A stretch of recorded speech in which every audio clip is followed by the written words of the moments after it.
Құрметті азаматтар, соңғы уақытта интернетте пранк және экстремалды көріністер бейнеленген видеолар жиі таралуда. Мұндай ойындар мен қауіпті трюктер әлеуметтік желілерде хайп үшін жасалуда. Өкінішке орай, лайк пен қаралым үшін жарыс әзіл қалжың мен дұрыс көңіл көтерудің шеңберінен шығып кетуде. Авторлар ешкімге зиян келтірмейтін контенттің орнына агрессия, арандату, зорлық зомбылық көрсетіп, өмірге қауіп төндіретін әрекеттерге барып жатыр. Мұндай әрекеттер жалпыға қауіпті және қоғамдық тәртіпті бұзады. Жыл басынан бері осындай деректер бойынша 24 адам әкімшілік жауапкершілікке тартылды.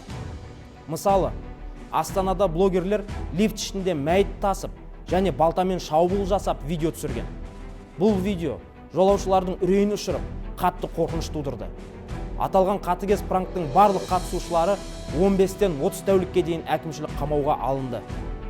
Алматы облысында экстремалды видео түсіру кезінде жас жігіт келе жатқан көліктің үстінен секірмек болды.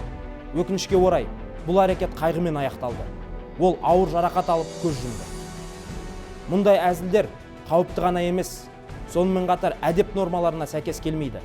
Қоғамдық тәртіпті бұзып, қауіпсіздікке қол сұғып, орны толмас салдарға әкелуі мүмкін.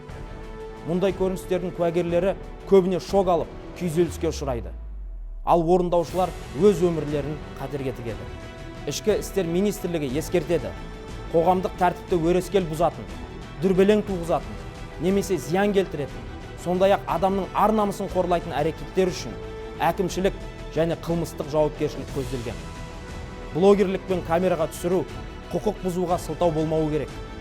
Қатыгез пранктар мен қауіпті трюктер бұл өнер емес, бұл заң бұзушылық. Біз осындай контент авторларына үндеу жолдаймыз. Күмәнді көріністі түсірмес бұрын, немесе оған қатыспас бұрын, салдарын ой елегінен өткізіңіз. Өмірде де, интернетте де өзгелердің сезімін, қауіпсіздігін және жеке шекарасын құрметтеңіз.